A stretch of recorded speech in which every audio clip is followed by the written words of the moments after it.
So, continuing our discussion regarding existential thought, I want to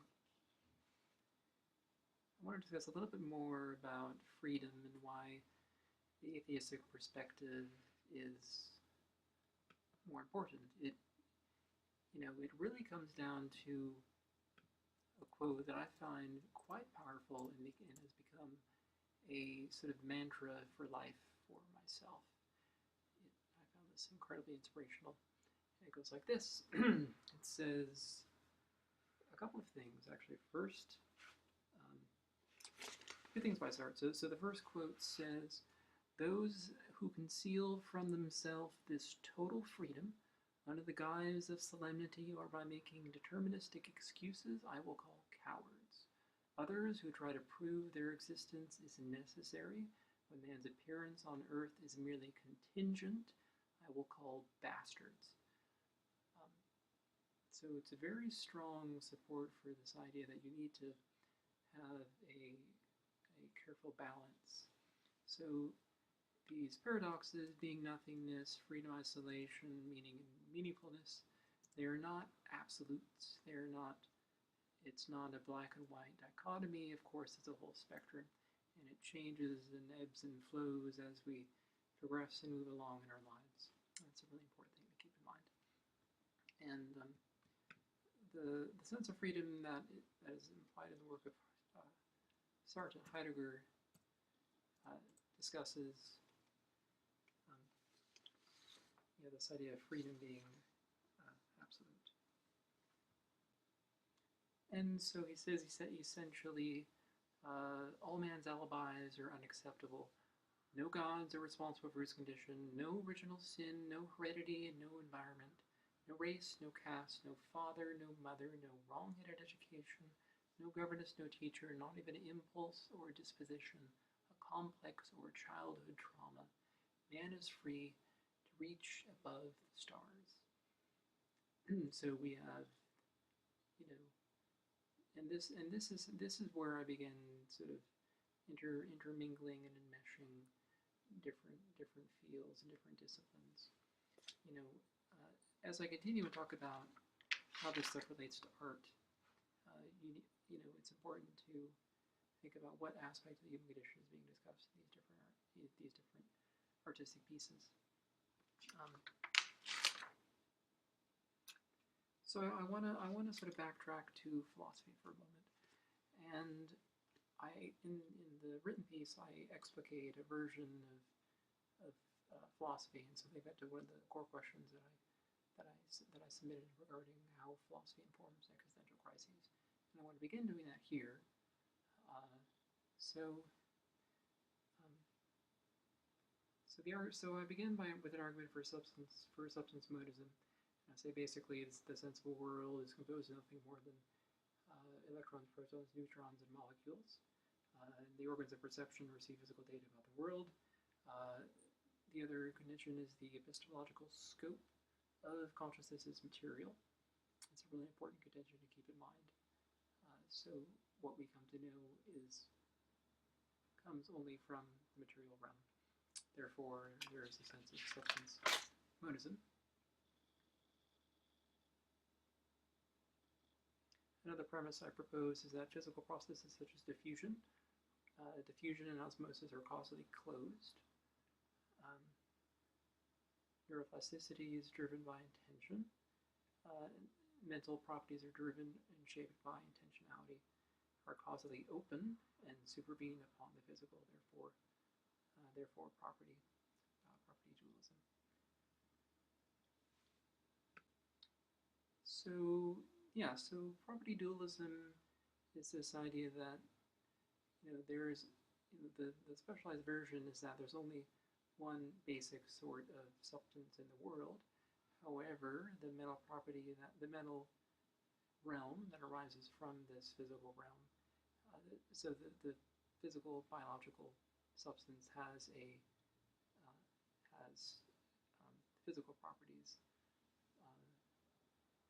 such as weight and mass and volume, and it also has mental properties. And the mental properties are distinct in that they're causally open and can supervene.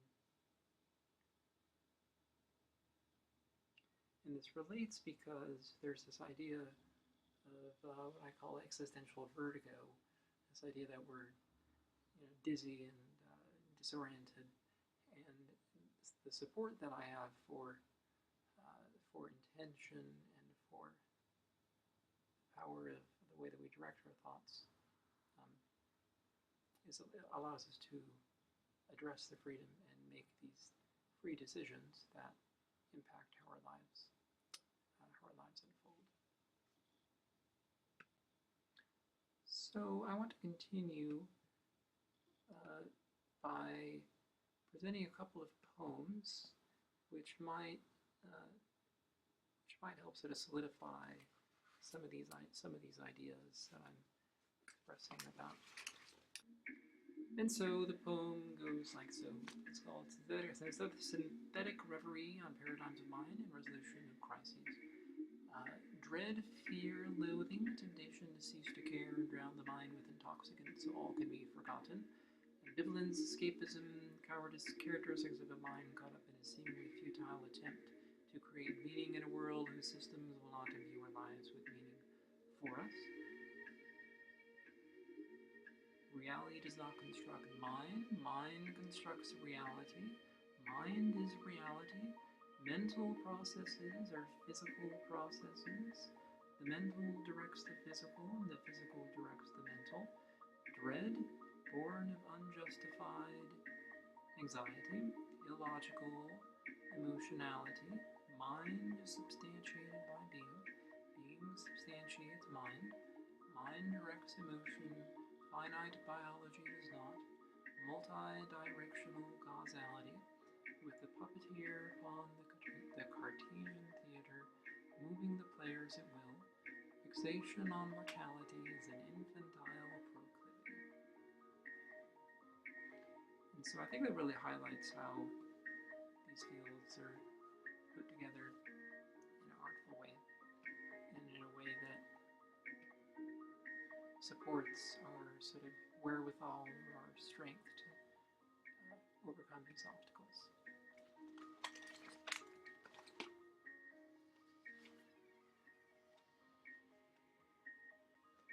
In the words of Nietzsche, we hear discussion of the overman and this idea that man is something that must be overcome, and that there's something within us that is still worm, and we have progressed.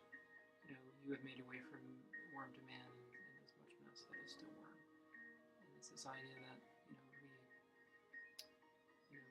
we arise from this primordial state and evolve from this primordial state. So with that, I am going to begin moving on to the artistic piece, where we began examination of expressions of consciousness and existentialism within a few paintings.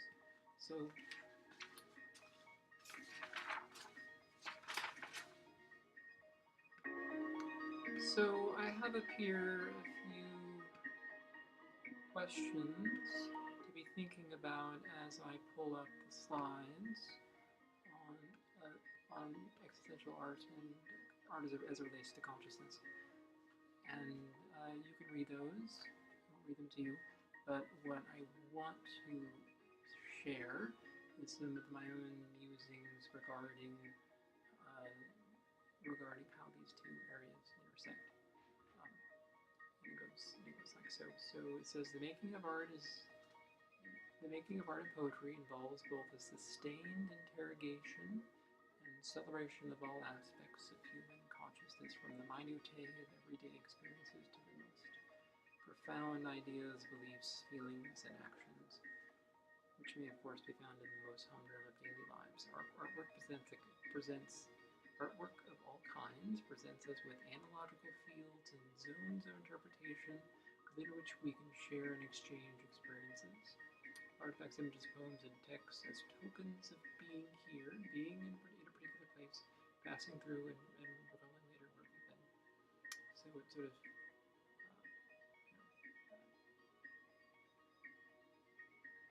causes to be exterior